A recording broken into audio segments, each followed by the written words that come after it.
Ada 12 nomor yang akan kita bahas pada video kali ini yang meliputi yang kita ambil dari 3 materi, yaitu garis dan sudut, kemudian operasi pada bentuk aljabar, serta perbandingan senilai dan berbalik nilai.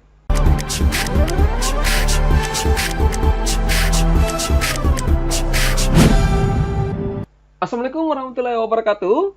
Dan semangat pagi adik semua ya. Kembali kita melanjutkan pembahasan soal-soal TKA Matematika SMP Sederajat untuk tahun ini. Tadi sudah disampaikan ada 3 materi yang kita bahas, yaitu garis dan sudut, kemudian operasi pada bentuk aljabar, serta perbandingan. Nah, ini kita intens bahas ya, karena ini yang rawan kadang membuat siswa itu salah dalam mengerjakan soal ya, terutama garis dan sudut, kemudian operasi bentuk aljabar ini masih banyak kadang siswa yang kurang teliti dalam mengoperasikan ya. Jadi memang kita mesti banyak latihan, kita mesti banyak belajar ya tentang materi ini. Baik, coba kita bahas untuk soal nomor 1. Coba diperhatikan ya. Nah, di sini soalnya pada gambar berikut, garis K dan L ini sejajar ya, dipotong oleh garis M. Nah, kemudian jika P banding Q itu 5:4, maka nilai sudut R di sini adalah berapa derajat. Jadi adik semua harus ingat kembali dulu ya, bagaimana itu sudut sepihak, kemudian sudut sehadap dengan sudut berseberangan. Ini sudah banyak kita bahas ya, malah kita pernah membuat satu video khusus yang membahas tentang garis dan sudut. Nah, coba kita perhatikan ya. Nah, di sini kan dikatakan ada perbandingan P dan Q itu 5:4. Ya, kalau perbandingan itu sebenarnya kita bisa tulis ya, yaitu 5N, 4N. Artinya P-nya itu adalah 5N, kemudian Q-nya itu adalah 4N. Nah, sekarang perhatikan, sudut P dengan Q ini apa hubungannya? Apakah hubungannya baik-baik saja ataukah hubungannya saling berpelurus? Nah, ini P dan Q ini terletak pada satu garis lurus, maka hubungannya adalah dia sudut yang saling berpelurus. Jumlah sudutnya itu adalah 180 derajat, sehingga bisa dituliskan 5N ditambah dengan 4N itu sama dengan 180 derajat. Bisa dipahami ya? Nah, sekarang ini kan bisa diselesaikan 9N sama dengan 180 derajat. Berarti N-nya kita peroleh sama dengan 20 derajat. Karena kita bagi 180 bagi 9 itu 20. Artinya ini akan menjadi 4N berarti 4 dikali 20 itu 80 derajat. Ya. Kemudian ini akan menjadi 5N, N-nya 20. 5 kali 20 itu 100 derajat. Nah, ini kan kalau dijumlahkan 100 tambah 80 berarti 180 derajat ya.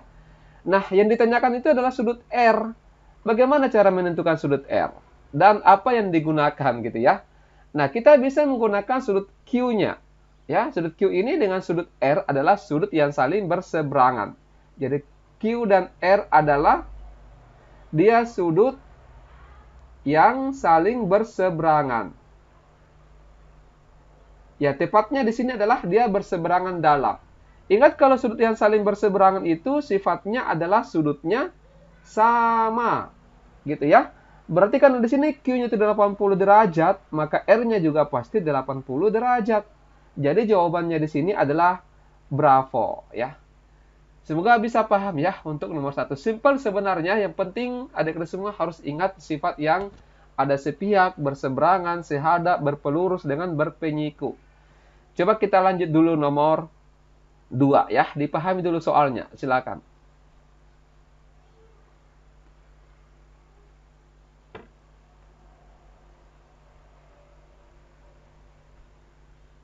Ya, triknya dalam mengerjakan soal matematika sebenarnya adalah kita lakukan saja apa yang bisa kita lakukan. Kita kerjakan apa yang bisa kita kerjakan ya. Misalkan, apa yang bisa dikerjakan di sini? Wah, tidak ada, Kak. Ya, berpikir dulu ya. Misalkan, ini kan sudutnya diketahui 90 derajat ya.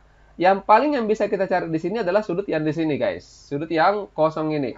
Caranya bagaimana, Kak? Yaitu ketiga sudut ini itu terletak pada satu garis lurus. Berarti kita gunakan sifat jumlah sudut yang saling berpelurus, yaitu 180 derajat.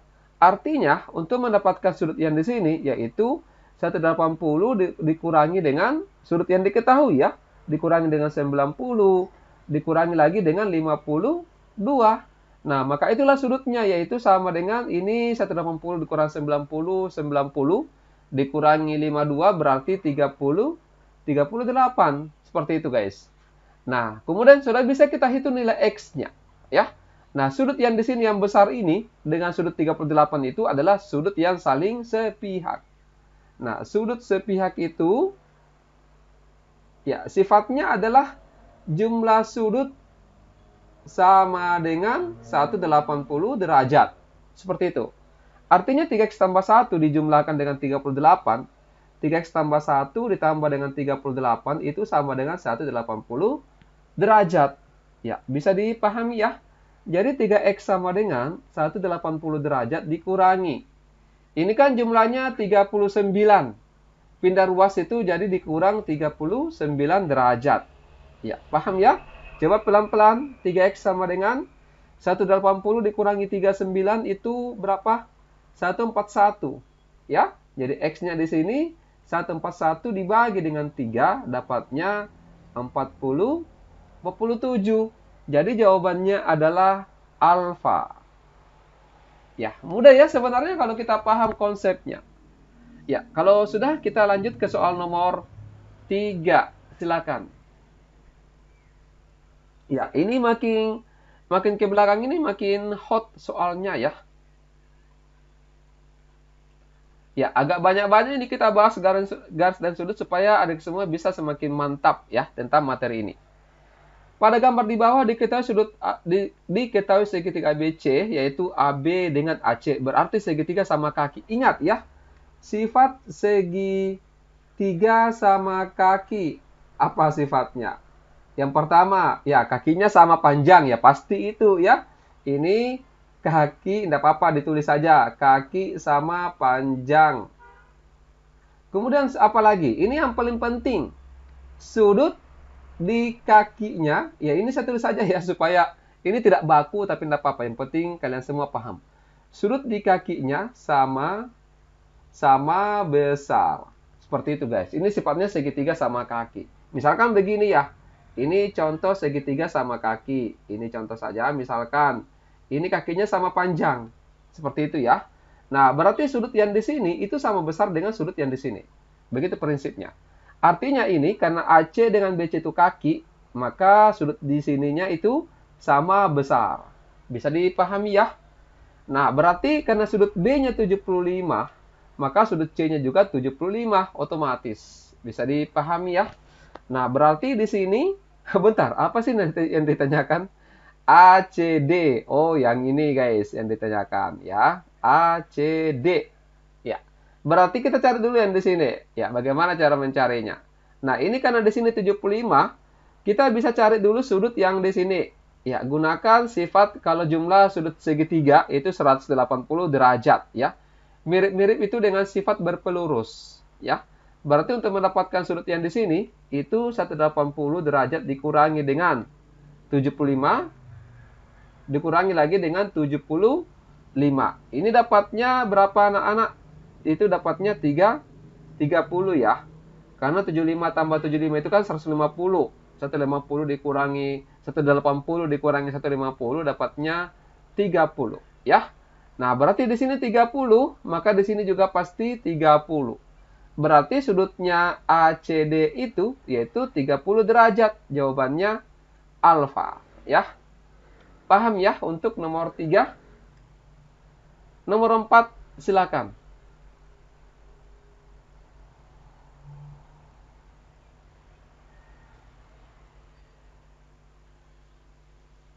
Ya, ketemu lagi segitiga sama kaki, tapi dia segitiga siku-siku sama kaki, ya. Nah, PQ di sini sama dengan QR dan siku-siku di Q. Coba, ini kan sudutnya di Q itu 90 derajat. Ya.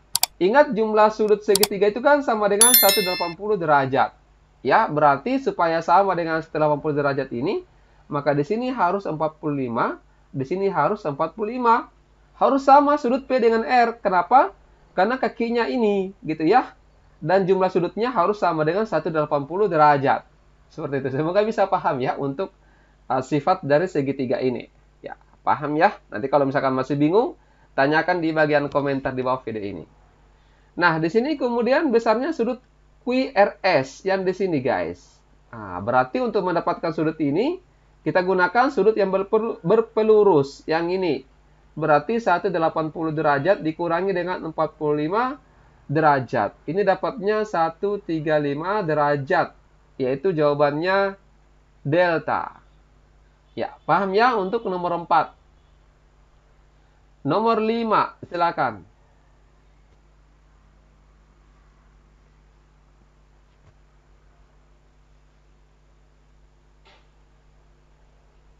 Ya, coba dilihat ini. Pada gambar di samping jika besar sudut PST. PST berarti di sini. Ini sudutnya itu 65. Nah, maka besarnya sudut PRT. PRT berarti yang di sini adalah berapa derajat. Nah, sudut S dengan sudut P ini dia sudut yang sehadap ya. Maka besar sudutnya sama dengan 65 derajat. Sehadap itu kan sudutnya sama ya. Nah, ini 90 derajat. Berarti kita cari dulu sudut R-nya.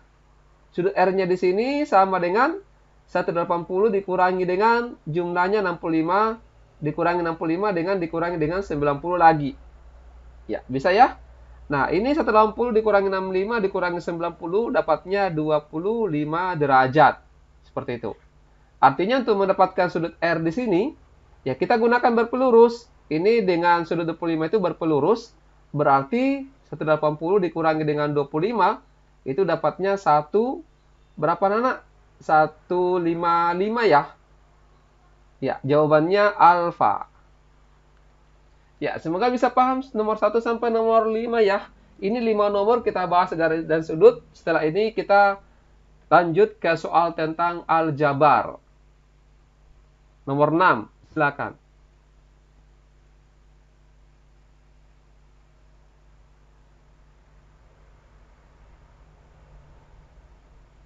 Nah, diketahui persegi panjang dengan ukuran panjang 2Y tambah 3 dan lebarnya Y tambah 5. Ini maksudnya ya, kalau digabung ini berarti 2Y tambah 3 ya. Kemudian ini kalau digabung jadinya adalah Y tambah 5 atau 5 tambah Y. Nah, yang dibagi menjadi 4 bagian seperti pada gambar. Pernyataan berikut ini yang tidak benar adalah yang mana yang tidak benar ya. Luas 1 dulu. Coba kita perhatikan luas 1. Luas 1 ini adalah dia panjangnya berapa ini? Yaitu sama dengan 2Y ya. Jadi ini 2Y, ini juga 2Y. Oke. Nah, ini 3, ini 3, ini 3. Kemudian ini adalah 5, ini adalah Y. Seperti itu. Nah, berarti luas pertama ini panjangnya anggaplah panjang kali lebar ya, 2Y dikali 5. Ya, berarti 2Y kali 5 ini dapatnya 10Y. Ini benar. Kemudian luas yang kedua, kita cek. Luas kedua ini berarti panjang kali lebar. Ya, 2Y dikali dengan Y berarti 2Y pangkat 2. Ini benar juga. Luas yang ketiga. Luas ketiga itu 3 dikali Y. Berarti sama dengan 3Y, maaf ya. Ini 3Y. Berarti ini benar juga. Berarti salah ini yang ke D ya, karena yang lainnya sudah benar. Coba kita uji. Luas yang keempat berarti sama dengan 3 dikali 5 ya. Sama dengan 15. Ini 15Y, jadi salah. Ya, semoga bisa paham ya untuk nomor 6. Nomor 7, silakan.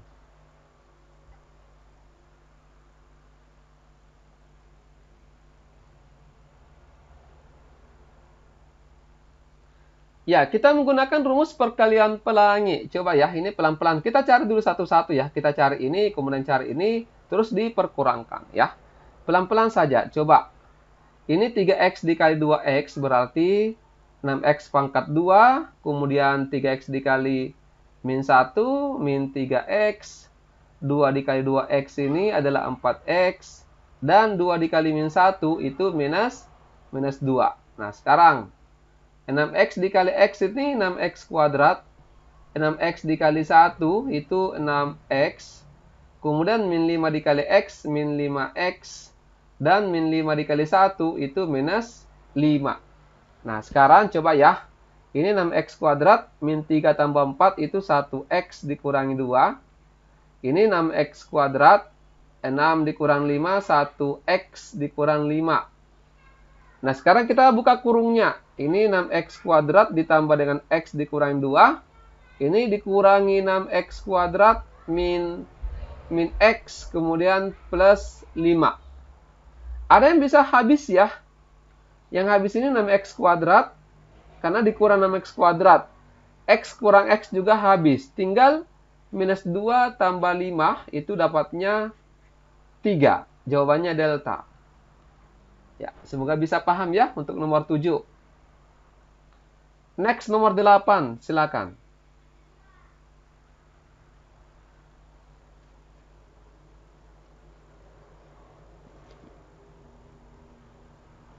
Ya, kita pakai perkalian pelangi lagi. Ini kita kali 2y dikali y berarti 2y kuadrat.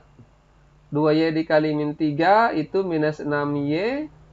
5 dikali y berarti 5y. Dan 5 dikali min 3 ini minus 15. Ya, yang ada minus 15-nya di sini cuma 1 ya. Yang lainnya ini plus 15, ini plus 12. Berarti salah, ini yang benar ya. Coba kita teruskan. Ini kan 2y kuadrat. Minus 6 tambah 5 itu min 1.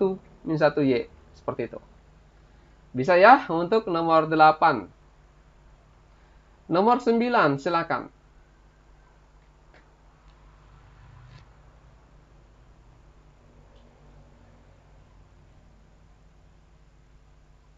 Ya, coba dilihat lagi.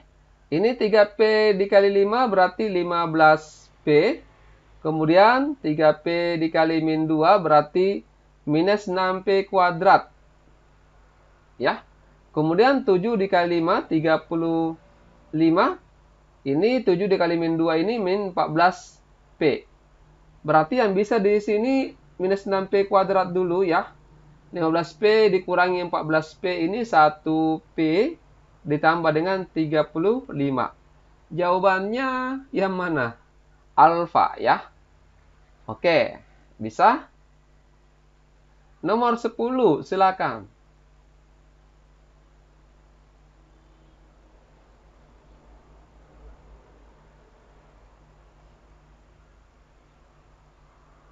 Ya, hasil pengurang dari minus 3 dikali P kuadrat kurang 5P tambah 2 dari 5 dikali 2P kuadrat tambah P tambah 11 adalah, kita kali ke dalam dulu ya, ini seperti ini.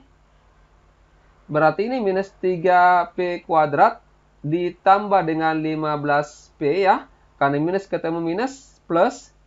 Kemudian minus 3 dikali 2 itu minus 6.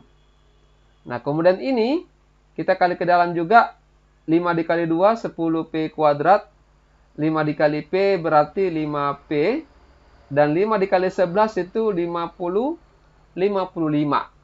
Nah, hasil pengurangan ini dari ini berarti yang ini dikurangi ya. Jadi 10P kuadrat ini dikurangi dengan yang ini sebagai pengurang. Ya, tambah 15P dikurangi 6. Nah, sekarang kita buka kurungnya ya. Ini kalau kita buka kurungnya ya dibuka saja langsung. Karena dia di depan. Ini hati-hati kalau operasinya kurang ya. Ini minus ketemu minus plus. Kemudian minus ketemu plus ini berarti minus. Kemudian minus ketemu minus plus. Seperti ini guys ya. Nah, kita operasikan saja. 10P kuadrat tambah 3P kuadrat itu 13P kuadrat. 13P kuadrat berarti ini sudah salah. Kemudian 5P dikurangi minus 15 berarti min 10P. Min 10P cuma yang ini ya. Berarti kita langsung kunci jawabannya delta. 55 tambah 6 ini 60, 61 ya. Paham ya nomor 10? Nah, kita tinggalkan aljabar, kita masuk ke soal perbandingan. Silakan.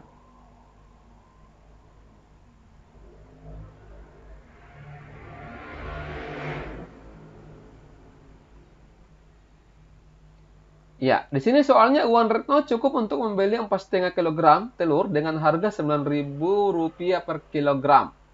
Oleh karena harga telur naik 20%, maka banyak telur yang dapat dibeli adalah berapa kilogram. Ini kita boleh jadikan dulu pecahan desimal ya, 4,5. Berarti sama dengan 4,5 kilogram ya. Karena 1/2-nya itu kan 0,5. 1/2 sama dengan 0,5, jadi kalau misalkan 4,5, itu tinggal 4 ditambah dengan 0,5, jadinya 4,5. ya. Nah, sekarang begini. Jadi 4,5 ini harganya sama dengan 9.000 kilogram, 9.000 rupiah.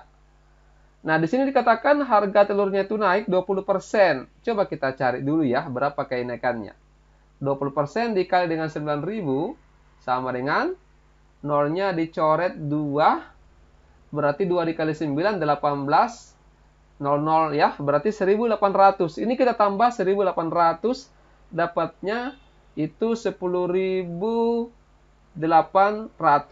Nah, ini bertambah ya, maka pasti di sini akan berkurang ya, akan sedikit yang dibeli seperti itu. Nah, katakan di sini P. Nah, kalau di sini ada yang bertambah, kemudian ada yang berkurang ya, berkurang telur yang dibeli seperti itu, maka itu termasuk perbandingan berbalik nilai. Kalau perbandingan berbalik nilai berarti tinggal dikali lurus ya. P dikali 10.800, ditulis saja dulu seperti ini. Kemudian 4,5 dikali 9.000 ya. Nolnya kita coret dulu 2 seperti ini. Jadi P sama dengan 4,5 dikali 90 ya. Ini ya 405 ya. Ini dibagi dengan 108 ya, pindah ruas. Berarti dapatnya ini adalah 3,75 ya. Jadi jawabannya di sini adalah Bravo. Ya, semoga bisa paham ya untuk nomor 11. Next. Nomor 12, silakan.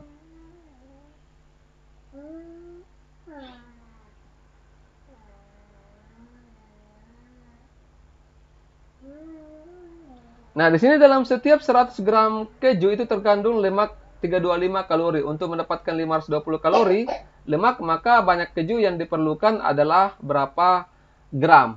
Nah, ini 100 kita pasangkan dengan 325. Ya. Nah, kemudian di sini 520 kalori. Ya, berarti di sini harus bertambah ya. Karena di sini bertambah gramnya, maka ini juga pasti harus bertambah keju yang dibutuhkan. Katakanlah di sini K. Kalau di sini sama ya, sama-sama bertambah, berarti perbandingan senilai. Caranya dikali silang saja ya. K dikali 325 sama dengan 100 dikali dengan 520. Nah, kita sederhanakan dulu. Masing-masing, misalkan 325 dengan 100, masing-masing bagi 25 ya. Ini bagi 25 berarti dapatnya 13. Ini 100 dibagi 25 dapatnya 4. Jadi K dikali 13 sama dengan 4 dikali 520. Jadi K sama dengan 4 dikali 520 dibagi 13. 52 dibagi 13 bisa ya. Ini dapatnya 4. Jadi 4 dikali 40 dapatnya 160 gram. Jawabannya Bravo ya. Baik, segera demikian dulu ya untuk pembahasan 3 materi, yaitu garis dan sudut, kemudian operasi pada bentuk aljabar dan perbandingan. Ini soal-soal yang rawan bisa membuat siswa jadi salah ya. Makanya butuh ketelitian, latihan terus, dan semoga kalian semua bisa sukses TKA tahun ini. Kita akhiri, wassalamualaikum warahmatullahi wabarakatuh, dan semangat pagi.